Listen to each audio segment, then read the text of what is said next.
دور ہے، شہزادی کی ہستی کامن ہے، ٹھیک۔ اب جب بی بی نے ادھر جا کے یہ کلیم کیا کہ یہ میرا حق ہے،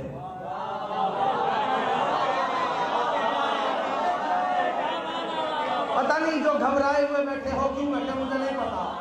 ہاں جب شہزادی نے فرمایا پریشان نہیں ہونا، جب شہزادی نے فرمایا یہ میرا حق ہے، اب جس نے بیوی کو جھنڈلایا، در حقیقت بیوی کو نہیں جھنڈلایا، آیت تطہیر کو جھنڈلایا، جس نے تطہیر کی آیت کو جھنڈلایا اس نے قرآن کو جھنڈلا دیا، اور قرآن کو جھنڈلانے والا فاسق نہیں کافر ہوگا۔ جی تو آپ نے دیکھا کہ سیدنا صدیق اکبر رضی اللہ تعالیٰ عنہ ان پر پھر تان کیا گیا، پھر گستاخی کی گئی، اور معاذ اللہ ان کو پھر جو ہے وہ کافر کہا گیا، استغفر اللہ ثم استغفر اللہ، نقل کفر کفر نباشت۔ آصف علوی کے بعد اب یہ ذاکر جو ہے اس نے بھی یہ کام کر دکھایا۔ سب سے پہلے یہ تو سوال یہ پیدا ہوتا ہے کہ ایسا ہوتا کیوں ہے، ان کے جو ذاکر ہوتے ہیں وہ ایسا کرتے کیوں ہیں،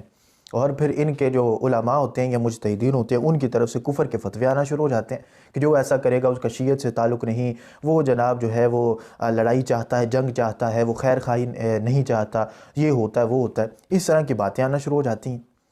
تو سب سے پہلے ان کو اپنی کتابوں میں سے یہ چیز نکالنی چاہیے۔ ان کی کتابیں بھری پڑی ہیں ایسی گستاخیوں کے ساتھ، ان کے بڑے بڑے ائمہ محدثین نے اس چیز کو واضح کیا، اس چیز کو لکھا ہے۔ سیدنا صدیق اکبر، حضرت عمر فاروق، حضرت عثمان غنی رضی اللہ تعالیٰ عنہ، ان کی گستاخیوں سے ان کی کتابیں بھری پڑی ہیں، اور یہ جو اپنا آگے وظائف پڑھتے ہیں یا اس طرح کی انہوں نے پتہ نہیں کیا کیا چیزیں جو نئی بنائی ہوئی ہیں، ان کے اندر یہ ان جو اصحاب ہیں خاص طور پر ان کے نام لے کر، اور پھر کئی جگہوں پر ہم نے واضح کیا اس بات کو، کئی جگہوں پر یہ جب غیر مسلموں کو ایمان کے لحاظ سے اسلام کے اندر داخل کرتے ہیں اور کلمہ پڑھاتے ہیں، اس کے اندر بھی یہ نام لے لے کر سیدہ عائشہ صدیقہ رضی اللہ تعالیٰ عنہ، سیدنا امیر معاویہ رضی اللہ تعالیٰ عنہ، حضرت ابوبکر صدیق، حضرت عمر، حضرت عثمان غنی رضی اللہ تعالیٰ عنہ، ان صحابہ کے نام لے لے کر لان تان کر کے ان کو پھر ایمان اسلام میں داخل کرتے ہیں۔ اور انہوں نے اپنی کتابوں کے اندر لکھا جب تک ان پر تبرہ نہ کرو اس وقت تک بندہ اسلام میں داخل ہی نہیں ہوتا۔ ان کے بڑے بڑے ائمہ نے اس بات کو لکھا ہے اپنی کتابوں کے اندر۔ تو مجھے یہ بتائیں کہ پھر جب بڑے بڑے ائمہ نے یہ لکھا، انہوں نے کتابیں وہ پڑھنی ہیں، پھر ساری عمر ان کے کانوں کے اندر اسی طرح کی باتیں آنی ہیں، تو بڑے ہو کر پھر انہوں نے جب مسند سنبھالنی ہے اور پھر جا کر منبر پر بیٹھنا ہے تو پھر انہوں نے ایسی ہی باتیں کرنی۔ تو یہ صرف تقیہ بازی جو کہ ان کے دین کے اندر ہے کہ تقیہ اختیار کر جاؤ۔ ان کے بڑے بڑے ائمہ آپ دیکھیں گے کہ کتابیں انہوں نے لکھی اور کتابوں کو شائع کیا، کسی نے اپنے نام کے ساتھ شافعی لکھا، کسی نے حنفی لکھ کے اپنی کتابوں کو شائع کیا۔ اس طرح کے ان کے کارنامے ہیں کہ جو تاریخ سے بھرے پڑے، یہ چیزیں تو یہ کرتے ہیں۔ اور اب آ کر جب یہ ذاکر وہی چیزیں بیان کرتے ہیں جو کہ ان کی کتابوں میں ان کے علماء نے لکھی، ان کے ائمہ محدثین نے لکھی ہیں کتابیں، منسوب کر کر کے ائمہ اہل بیت کی طرف معاذ اللہ، وہ ساری چیزیں انہوں نے اپنی کتابوں کے اندر لکھی ہیں۔ اب ان کے ذاکر جب وہ ممبروں پر بیان کرتے ہیں، لکھنے میں کوئی حرج نہیں ہے، اس پر کوئی فتویٰ نہیں۔ اگر ان کے فتوے پر دیکھو تو ان کے فتوے پر جاؤ تو وہ بڑے بڑے جو ان کے ائمہ محدثین ہیں جن سے ان کا مکمل جو دین ہے وہ جڑا ہوا ہے، مکمل مذہب جڑا ہوا ہے،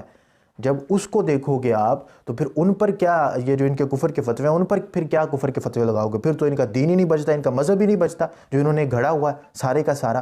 تو اس اعتبار سے یہ مکمل طور پر اس چیز کے قائل ہیں۔ اب صرف جو ہیں وہ ان کے کئی حضرات اٹھ کے آتے ہیں کہ جی یہ فساد ہے، یہ فتنہ ہے، ان کا فلاں مجتہد نے کہا جی یہ کفر ہے، سنی تو ہمارے بھائی ہیں، یہ ہیں وہ ہیں۔ یہ سارا کچھ ان کا تقیہ بازی کے لحاظ سے کہ اپنا مذہب لوگوں کے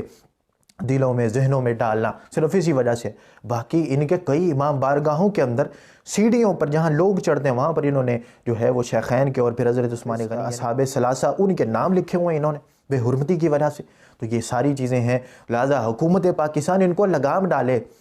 کہ یہ بار بار جو گستاخی کرتے ہیں۔ اب تو سوشل میڈیا کا دور آ گیا، اس وجہ سے پکڑے جاتے ہیں۔ پہلے یہ سر عام اس طرح کی باتیں کرتے تھے، اب سوشل میڈیا ہے، جگہ جگہ پر کیمرے ہیں، کئی جگہ پر ان کی ویڈیو لیک ہو جاتی ہے، پکڑے جاتے ہیں۔ پھر ان کے وہی لوگ کہ جو ان کو خود بلاتے ہیں اپنی مجلسوں میں، اپنی میٹنگز کے اندر، وہی لوگ پھر ان پر فتویٰ بازی کرتے ہیں۔ تو اس وجہ سے قصور ان لوگوں کا کم ہے، ان لوگوں کا زیادہ ہے کہ جو لوگ پھر پہلے ان کا ساتھ دیتے ہیں اور پھر ان پر آگے فتویٰ بازی بھی کرتے ہیں۔ ان لوگوں کو پہلے جو ہے وہ لٹکایا جائے تاکہ اس طرح کا فتنہ فساد جو ہے وہ ختم ہو سکے۔